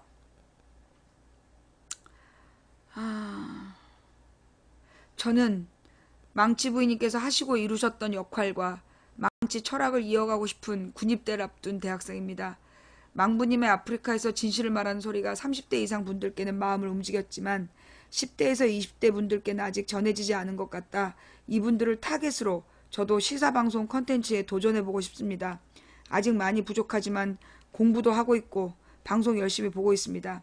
저에게 몇 가지 조언과 팁, 최장수 시사방송인으로서 충고 등등 부탁드립니다. 제가 볼 때는요, 그 20대에는 시사방송을 하기에는 적절치 않다. 군대도 안 갔다 왔잖아요. 예, 군대도 안 갔다 왔기 때문에 제가 볼 때 이 시사방송이라는 건 그렇게 막 그냥 떠든다고 되는 게 아니에요. 인생의 경험이 있어야 돼. 그 적어도 군대 갔다 오고 그리고 공부도 마치고 그리고 직장도 몇 가지 경험해 보고 그래야 시사가 보여요. 그런 경험이 없이 그냥 시사로 들어가잖아. 그러면 이게 깊이가 없기 때문에 예. 근데 시사 방송이 한때 되게 많았어요. 근데 이 많은 시사 방송들이 이 한계에 부딪히는 게 뭐냐면 결국 경험치의 한계야. 입으로 막 이렇게 말재주가 좋은 사람들이 학벌 팔고 떠들 수는 있어요. 근데 그런 건 오래 못 가요. 그게 왜 그러냐면 시사는 삶의 이야기거든. 망치 부인이 그 최장수 시사 방송을 할 수 있었던 이유는 뭐냐면 내가 나이가 내일 모레 50이고 그리고 이 직장 생활도 해보고 인생의 경험이 있는 게 그게 내 경험을 가지고 시사 문제를 보니까 그 시사 문제들이 어떤 의미인지를 연관을 지을 수 있는 거예요. 그러니까 나의 시사가 다른 사람의 시사하고 좀 다른 거거든요. 그래서 내가 이 젊은이한테 해주고 싶은 얘기는 지금 섣불리 시사 방송을 할 생각 하지 말고 책을 한 1000권을 읽겠다. 예. 그 인문학 책부터 해서 그 석학들의 책을 1000권 정도 읽겠다. 1000권은 읽어야 시사할 수 있어요. 예. 1000권 정도를 읽고 그리고 내가 정말로 한 1000명하고 대화 한번 해보겠다. 그래서 1000명을 만나서 그들의 인생을 듣고 책을 1000권을 읽고 예. 그리고 진짜 이 1000일을 동안 고민 인생을 놓고 고민해 봤을 때 그 정도 겪으면 시사방송을 시작할 준비가 되는 거 아닐까. 예. 시사는 좀 준비된 사람이 해야 돼요. 그리고 가능하면 여러 가지 직업도 경험해 봐야 돼. 직업을 경험해 보지 않고 그냥 시사를 하잖아요. 그러면 뭐냐면 이론이야. 그 이론은 이게 참 웃기는 거야. 학교에서 장사를 배우면 장사가 안 되는 것처럼 그 장사는 장사꾼한테 배워야 되는 거거든요.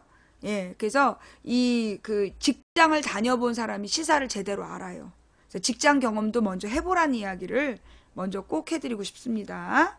예, 저 같은 경우에는 사탐 강사를 십몇 년을 했어요. 그리고 영업사원이 되게 컸어. 제 영업사원 하면서 세상에 돈 만지는 사람들을 보았던 거지. 그러면서 그 사람들이 얼마나 탐욕스러운 존재인가. 이게 학원에서 애들 가르칠 때 절대 알 수 없어. 돈에 눈이 뒤집어진 인간들. 돈 한 푼이 막 아까운 인간들.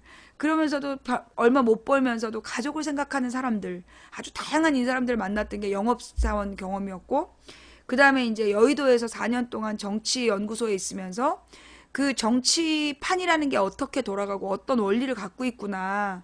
그리고 어떻게 망하고 흥하는구나. 한 정당의 탄생부터 그 종말을 보고 나니까, 그게 내가 지금 시사방송을 하는데 굉장히 큰 그 경험치가 됐거든요. 예. 그리고, 그러니까 이제 제가 해드리고 싶은 얘기는 먼저 경험하고 배워라. 그리고 나서 시사를 해라. 쉽게 시사했다가 망하는 사람 여러 봤다. 그냥 말장난으로 끝나요. 예. 그 다음에 오늘 내가 너무 교만한가?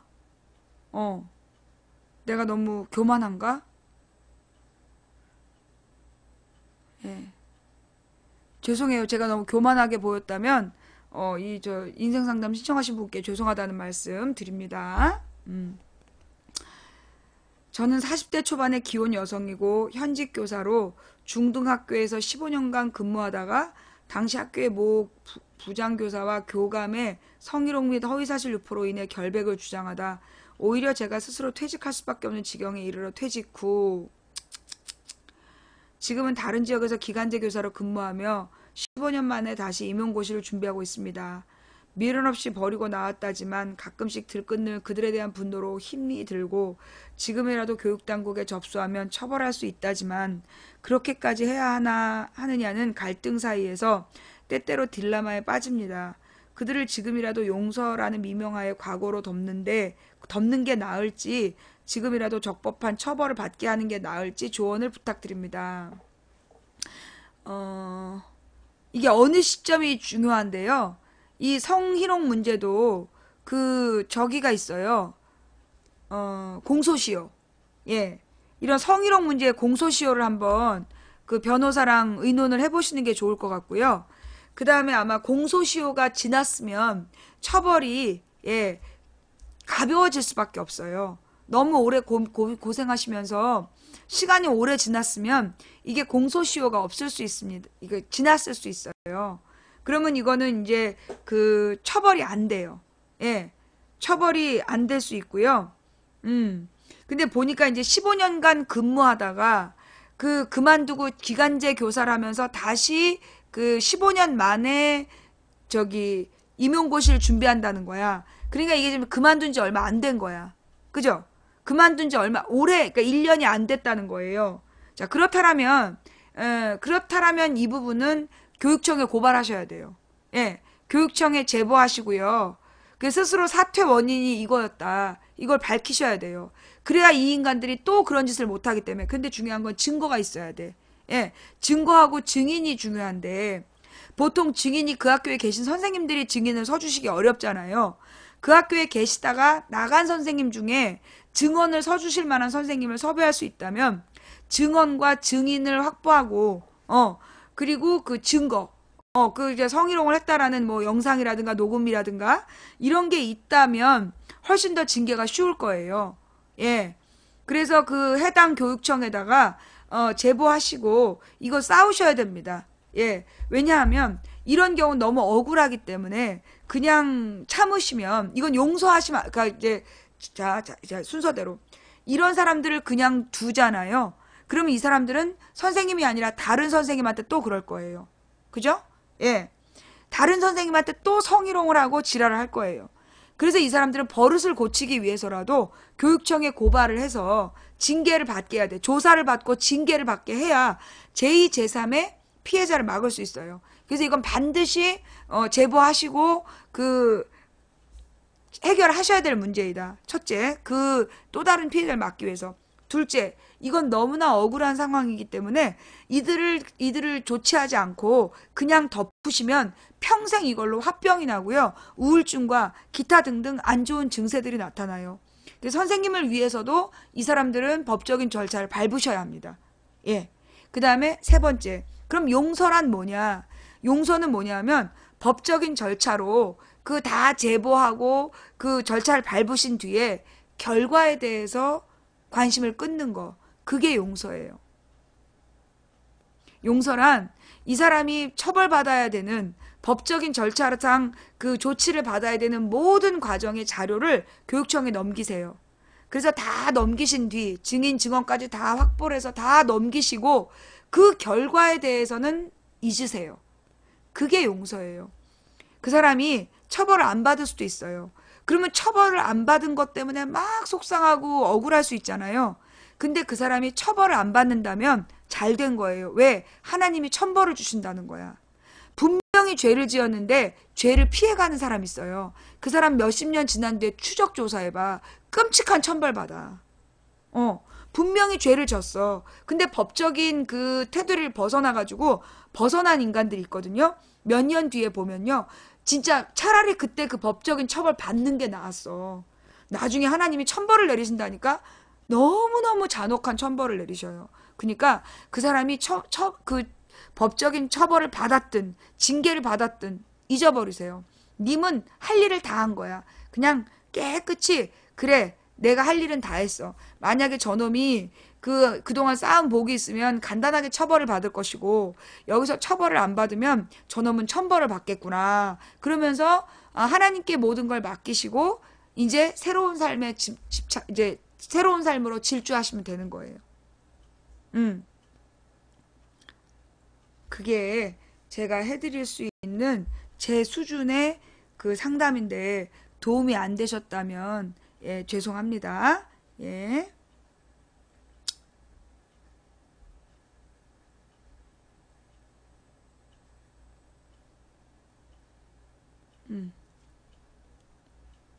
자, 그 다음에 이분은 인생 상담이란 제목을 쓰시고 방을 만드셨는데요. 예, 그냥 내용에다 인생 상담 쓰시고 본인의 이름을 쓰시면 되는 거였어요. 예. 21살 시흥에 사는 남자입니다. 초등학교 때 한약을 잘못 먹어서 자가 면역 질환에 걸려 치료를 받으면서 살아오고 있습니다. 특성화고를 나와서 병 때문에 4급 판정을 받을 것 같아 병역 특례를 받기 위해 일찍 회사에 입사했습니다. 그런데 6급 병력 면제가 나왔습니다.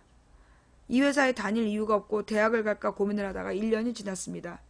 요새 일도 많아지고 상사분의 구박이 심해지고 못마땅해 하시고 하시니 스트레스가 쌓여 병이 악화됐습니다. 그래서 회사를 나와 쉬면서 대학을 갈까? 대학은 저희 아버지가 5.18 국가 유공자입니다. 혜택을 받고 대학을 갈까? 회사에 남을까? 망설이고 있습니다. 조언을 듣고 싶습니다. 일단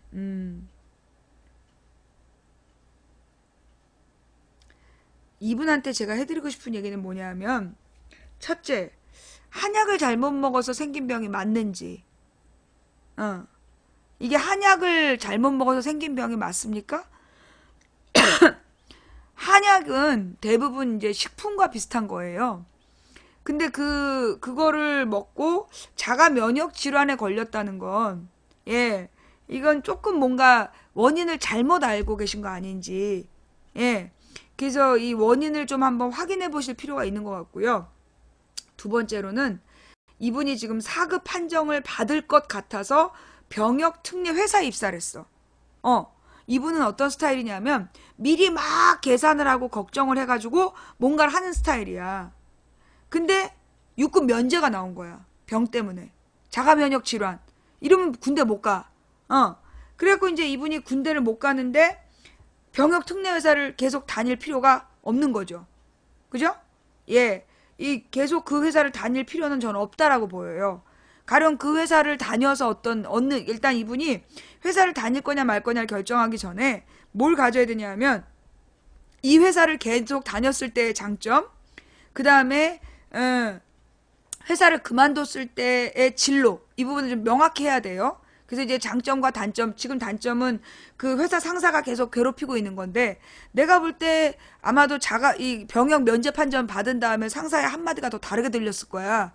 그 전에는 어떻게든지 병역 특례를 받기 위해서, 그 상사가 뭐라고 씹어대든 참았는데, 일단 병역 면제 판정 받고 나니까 그다음부터 상사의 말이 다르게 들렸을 거예요. 그런 심리적인 원인이 더 먼저 있었을 것이다. 라는 생각이 들고, 제가 볼 때는 이제 지금 이분이 또 이제 자기 5.18 국가 유공자 자격을 가지고 대학을 갈까 뭐 이런 계산을 하시는 것 같은데, 제가 이분한테 뭐 드리고 싶은 얘기는요, 뭘 하기 전에 먼저 인생이란 무엇인지에 대해서 진지한 고민을 좀 해보셨으면 좋겠어요. 이분은 보니까 아주 다양한 뭐라 그러나 조건이나 이런 것들을 빨리 알아보시고 정보에 익숙하고, 그래서 막 앞서 나가는 그런 스타일인 것 같아. 근데 이 자가 면역 질환의 가장 나쁜 게 전 스트레스라고 알고 있거든요. 그러니까 이분의 생활 습관이 굉장히 스트레스를 부르는 스타일이에요. 예. 그러니까는 이분의 생활 습관이, 그러니까 사고 방식이나 생활 습관이 스트레스를 굉장히 많이 부르는 스타일이에요. 그러면 병이 계속 더 나빠질 수밖에 없다. 그래서 제가 볼 때는 이분이 가져야 될 자세는 먼저 인생에 대해서 멀리 바라보는 안목을 가질 필요가 있고, 그래서 이렇게 지금 대학을 가냐 회사를 그만두냐는 전 중요하지 않다고 봐요. 그러니까 대학을 가도 나이가 다르기 때문에 애들하고 어울리지도 못할 거야. 그리고 5.18 유공자라고 해서 갈 수 있는 대학이 좋은 대학들이 별로 없어요. 예, 좋은 대학들이 별로 없어. 그러면 그 대학을 가기 위해서 또 재수하고 고생하고, 그리고 졸업한 다음에도 별달리 학벌이라는 것이 큰 도움이 안 되는 대학을 갈 수밖에 없을 거고, 그러면 대학이 님의 인생에 큰 도움이 안 돼. 다만 허세죠. 대학 졸업했다. 그럴 거면 차라리 지금 병역 특례 업체를 다니면서, 회사를 다니면서 방송대학을 가시는 게 전 낫다 라고 저는 말씀드리고 싶어요. 대학을 정 가고 싶으면 방송대학을 가라. 그런데 이 회사가 정말 병역 특례를 받기 위해서 들어간 회사면 면제를 받는 순간 이 회사의 의미가 사라지는 거야. 제 인생을 왜 이렇게 살아셨을까? 병역 특례, 병역 특례 회사는 그때 가서 들어가지. 근데 이제 지금 이제 이분이 특성화 고등학교를 졸업했고, 그래서 그 고등학교 졸업 증명서를 가지고 여길 들어간 거잖아요. 제가 이분께 해드리고 싶은 얘기는 그래요. 지금 이제 내가 알고 있고 병역 특례 회사가 굉장히 일이 힘들다고 알고 있어. 일이 굉장히 많아요. 근데 이제 이분이 만약에 군대를 대신해서 다니는 거면 그걸 다 참고 다녀야 되잖아. 근데 그런 목적이 아니라면, 이분은 특성화고 때문에 여길 간 것도 있잖아. 하나의 원인이? 특성화고를 다녀서 간 거고, 특성화고를 졸업하신 분은 3년 정도를 한 회사에서 근무하면 그걸 경력으로 해서 대학을 갈 수 있는 걸로 알아요. 그죠? 예. 그래서 제가 이분께 드리고 싶은 건, 본인의, 지금 이제 이 윗사람이 괴롭힌다 그래서 나가버리면 어딜 가서도 또 도망가요. 예, 어딜 가서도 도망가. 그러니까 나는 이분한테 본인의 질병을 회사에다 알리고, 그래서 내가 무리하면 안 된다. 그래서 업무량을 좀 줄이면서 차라리 방송대학을 그래서 학위를 따는 게 더 낫지 않나 라는 말씀을 드리고 싶고, 그리고 이 회사가 정 나빠서 그만둬야 되겠다 싶을 때는 이 특성화고 졸업생이 3년 뒤에 대학을 입학할 수 있는 그것도 좀 한번 알아보신 다음에 하셨으면 좋겠고, 제가 볼 땐 이분이 뭘 판단하시는 게 너무 앞서 나가는 것 같아요. 성급한 판단하는 것 같아. 예. 너무나 성급하게 판단을 하시는 분인데, 그러다 보니까 미리 걱정하는 거잖아요. 인생을 좀 여유 있게 사는 자세에 대해서 진지하게 고민을 좀 먼저 해보실 필요가 있다. 그래서 이런 분께 좀 권해드리고 싶은 책이 있는데, 이런 분께 권해드리고 싶은 책은 인생이란 무엇인가에 대해서 깊이 생각할 수 있는 책들. 일단 읽으셨을 수도 있는데, 마음을 열어주는 101가지 이야기라는 게 있어요. 예. 마음을 열어주는 101가지 이야기라는 책이 있는데, 그게 가볍게 직장에 왔다 갔다 하면서 읽을 수 있는 책이거든요. 예. 근데 이제 거기 아주 다양한 얘기들이 나와요. 그래서 이제 가볍게 인생이란 무엇인가를 생각할 수 있는 책들이에요. 그거를 다 읽으신 다음에는 이렇게 좀 저기 뭐지? 탈무드에 여러 종류가 있어요. 그래서 이제 탈무드의 그 좀 어른들이 보는 탈무드를 한번 이렇게 보실 필요가 있다. 예, 그걸 한번 보시고 그 다음에 그 삼국지를 한번 읽어보시길 바래요. 예, 그 황석영이 쓴 삼국지. 예, 황석영이 쓴 삼국지를 쭉 읽어보면 거기에 이제 이 남자로서 인생을 어떻게 경영해야 될까 그걸 좀 생각할 수 있거든요. 삼국지를 읽어보시고 그 다음에 손자병법을 한번 읽어보시고, 예, 손자병법 그리고 책은담, 이런 책들이 그 좀 인생, 그러니까는 가볍게 시작하는 마음을 열어주는 101가지 이야기, 그 다음에 탈무드, 그리고 이제 삼국지, 그 손자병법, 책은담, 이런 것들을 이렇게 읽다 보면, 좀 이제 오랜 조상들의 지혜도 배우고, 삶을 좀 여유있게 보게 돼요. 이문열의 삼국지는 별로 안 좋아요. 예, 이문열의 삼국지는 너무 그 작가가 잘난 척을 많이 해갖고 도움이 안 돼. 그리고 그래서 이제 그런 책들을 좀 읽어보면서 인생을 좀 멀리 보는 그러니까 장편 소설을 좀 읽어볼 필요가 있어요. 이런 분은. 왜냐하면 너무나 이렇게 눈앞에 있는 단기적인 계산을 하고 움직이는 사람인데 보니까 되게 능력은 있고 부지런한가 봐요. 능력 있고 부지런한 친구인데 좀 멀리 보는 안목이 필요하니까 이럴 땐 좀 긴 책을 좀 읽을 필요가 있다. 예, 라는 말씀. 음, 음. 황석영의 삼국지가 좋다. 예. 라는 말씀. 그리고 이제 많은 그 뭐라 그러나 외국인들이 쓰는 책들은 조금 우리 정서하고 좀 안 맞는 면이 있어요. 예, 그 우리나라에 와 있는 많은 그 뭐라 그러나 자기 개발서들이 막 그 긍정의 힘을 막 얘기하는데 그런 책들은 이분한테 안 좋아.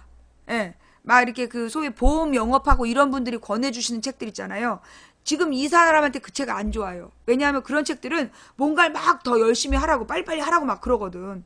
근데 막 이렇게 빨리빨리 하라고 그러고 막 그러면 이런 분은 더 악화돼요. 예. 예. 그런 분들은 이 악화되기 때문에 예. 그 환단고기 얘기하신 분은 블랙입니다. 예. 네. 어.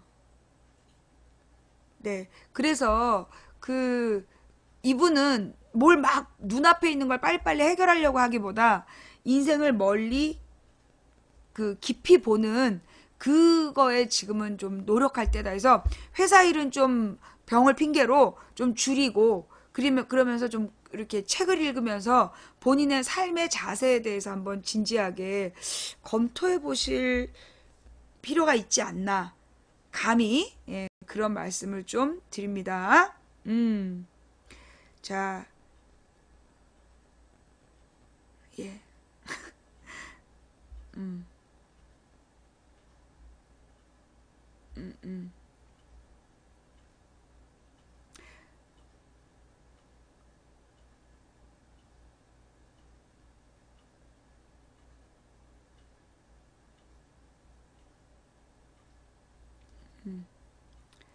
예. 자, 아까 그 10대 분이 10대, 20대 분들도 기사도 안 읽어보고 사드는 무조건 북핵 막으려고 필요할 거다. 무조건 미국이 우리를 도와준다 이런 생각 가진 분이 많아서 기사를 분석하는 콘텐츠를 구상했었는데 저도 언젠가는 망치 부인님처럼 많은 사람들의 마음을 움직이는 방송을 하고 싶네요. 정말 감사합니다. 이렇게 보내셨어요. 그러니까 이제 그 많은 젊은 친구들이 그 준비 안 된 상태에서 논쟁을 하다가 막 그 뭐라고 얘기해야 되냐 이렇게 물어볼 때가 있어요. 제가 해드리고 싶은 얘기는 누구랑 싸우려고 누구랑 논쟁하려고 방송을 하시는 거는 정말 안 좋은 일이다. 예, 논쟁을 하려고 하는 게 아니라 자기의 그러니까 배우려고 해야 돼요. 여러분이 며칠 전에 제가 사드 가지고 얘기하는 걸 보신 분은 아시겠지만 저는 제가 반드시 옳다는 생각 안 하거든요. 내가 몰라서 그래. 좀 가르쳐줘. 그래서 걔네들이 가지고 오는 자료를 가지고 보면 그 안에 반드시 빈틈이 있어요. 그런 빈틈을 딱 정리해서 이게 내용이 없잖아. 이거를 확인하고 그 다음에 진짜 정보를 보여주는 방식을 하고 있거든요. 예. 근데 이제 많은 젊은 친구들이 막 그 단기간의 말싸움으로 죽여야 돼 막 이러면서 그렇게 그 논쟁들을 하는 경우를 보는데, 이분이 그렇다는 얘기가 아니라 그런 자기가 제대로 알지 못하면서 논쟁하고 뭐라고 대답해야 될지 모르겠다. 그러면 그 논쟁하시면 안 돼요. 예. 그리고 자기가 만약에 말이 막혔어. 그러면 미안하다. 내가 몰랐다. 라고 딱 인정해 버리세요. 내가 좀 더 공부를 하겠다. 그러면서 자료를 좀 달라. 그렇게 하셔야지. 그리고 그 자료를 분석해 보면 거기에 반드시 단점이 있어. 뭔 얘기인지 알겠죠? 그러니까 그 논쟁을 하기 위해서 뭘 하질 말아라. 예. 꼭 드리고 싶어요. 네. 자, 오늘 인생 상담은 제가 컨디션이, 예, 그 좀 시절이 좀 안 좋고 컨디션이 안 좋아가지고, 오늘 상담은 너무 별로였던 것 같아요. 예, 정말 죄송합니다. 예,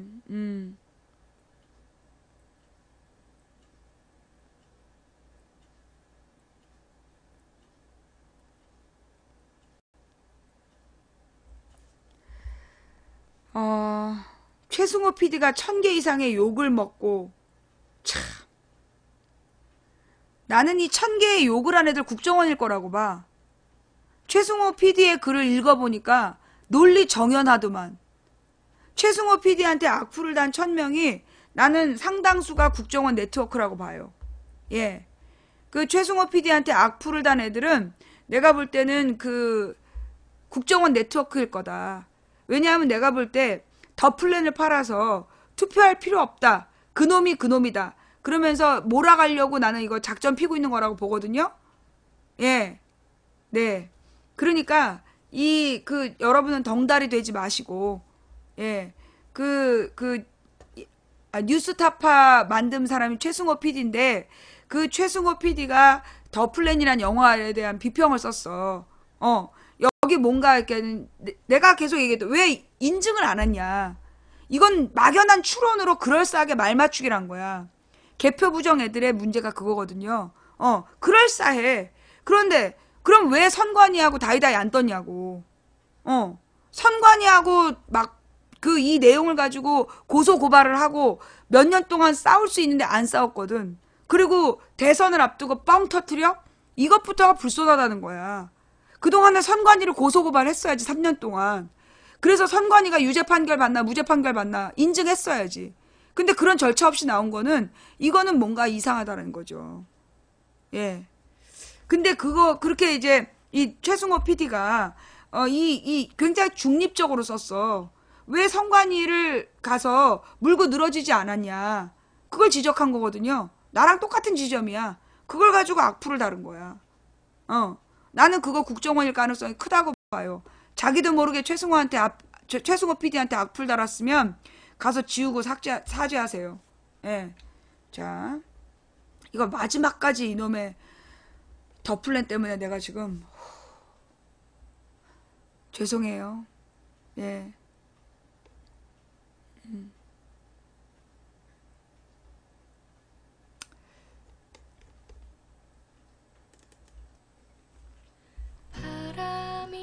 오늘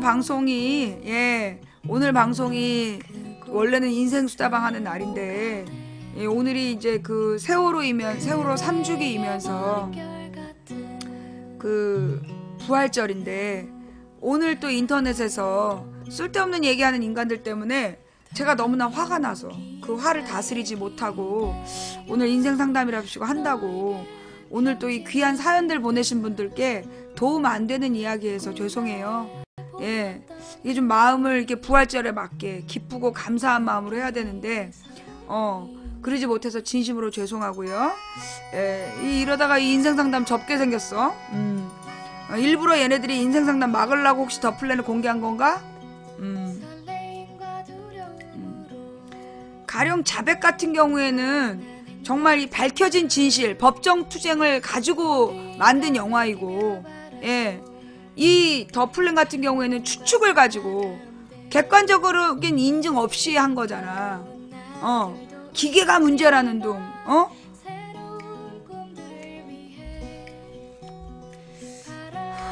자, 네, 여러분 정말 죄송하고요. 네, 네, 오늘 방송이 좀 까칠했다라면 진심으로 죄송하고, 제가 부족해서 그래요. 제가 아직 내공이 부족해서 아무리 이래도 열받지 말아야 되는데 아직은 열을 받네요. 예, 죄송합니다. 저의 부족한 방송 시청해주신 모든 분들께 감사드립니다. 오늘 방송 업과 꿀잼으로 응원해주신 모든 분들께 감사드리고, 후원해주신 분들 일일이 이름 불러드리지 못해서 죄송하고, 매니저님들 수고하셨고, 또 참세상님, 양혜니님, 안경유이님, 베티고양이님, 상식이 통하는 세상님, 그리고 풍행국님, 유튜브와 팟캐스트에 망치부연 방송을 올려주셔서 감사하고요. 나머지 허락 없이 올리신 분들은 고소 대상이라는 점 말씀드립니다. 오늘 후원 못해서 미안해 라고 하신 님들, 그런 말씀 하지 마세요. 생방송 처음부터 끝까지 시청해주신 게 최고의 후원입니다. 예. 오늘 가짜는 인생 수다방 들어주시느라고 고생하셨고요. 예. 오늘 혹시 부족한 내용이지만 여러분께 조금이라도 도움이 되셨다면 그건 하나님께서 여러분께 보내는 메시지였고요. 그리고 혹시 도움이 안 되셨다면 그건 제가 아직 인생 상담할 준비가 안 돼서 그런 거라고 그렇게 이해해 주세요. 예, 저희 죄를 용서하여 주시기를 부탁드리면서 다음번 인생 상담은 제가 좀 더 그 마음을 좀 다스려서 하도록 할게요. 선거가 다가오니까 막 마음속에서 이 분노가 일어. 특히 대선이 다가오니까 내가 이 감옥에 갔었던 그 분노가 막 일어나면서 지금 막 컨디션이 좀 안 좋아지는 것 같아요. 네, 다음 주에 제가 주중에 좀 쉴 수도 있어요. 예, 주중에 큰 일이 없으면 제가 쉴 수도 있으니까 그렇게 이해 좀 해주시고, 예, 일단 내일 하루는 쉽니다. 예, 내일 하루는 쉬고요. 다음 방송은 화요일날 2시, 다음 방송 화요일날 2시로 예약해 두고 갈게요. 예, 오늘 평안한 밤 되시고, 네, 오늘 후원한 거 이름 안 불러줘서 후원하고 싶지 않으면 안 하셔도 됩니다. 그럼에도 불구하고 후원해주신 분들 덕분에 오늘도 망치부인은 그 소송비를 마련하면서 방송할 수 있었습니다. 망치가 꿈꾸는 좋은 세상이 과연 올까요? 우리 모두가 행복한 세상은 올 수 있을까요? 행복은 우리 마음속에 있습니다. 예, 행복은 우리 마음속에 있고요. 예, 우리 모두가 평화롭게 서로를 사랑하는 세상을 꿈꾸기 시작하면, 한 사람이 꾸는 꿈은 꿈일 뿐이지만 백인이 꾸고 만인이 꾸면 현실이 됩니다. 중지동천, 무리가 모여 뜻을 모으면 하늘을 움직일 수 있다고, 정의로운 세상을, 평화와 사랑이 넘치는 정의로운 세상을 우리가 다 같이 꿈꾼다면 하늘이 움직일 거라고 전 생각합니다. 그게 되겠어? 이기기 어려운 대상하고 싸우면서 지지 않는 단 하나의 방법은 싸움을 끝내지 않는 것이다. 누군가 포기해서 오늘 우리의 절망이 싹텄다면, 우리가 포기하지 않으면 내일의 역사를 바꿀 수 있다는 믿음으로 그렇게 갑시다. 여러분의 내일은 오늘 이 세상을 마감하는, 이 세상에서 또 얼마나 많은 사람들이 오늘 밤 세상을 떠나겠어요? 오늘 세상을 떠난 사람들이 간절히 소망한 내일이 다가오고 있습니다. 내일 하루 헛되지 않게 보내시길 바라고요. 감사함으로 시작한 하루가 되시길 바랍니다. 감사합니다. 지금까지 도봉구 창동사는 불량주부 망치부인이었고요. 화요일날 2시에 만나요. 고맙습니다. 진짜 몸이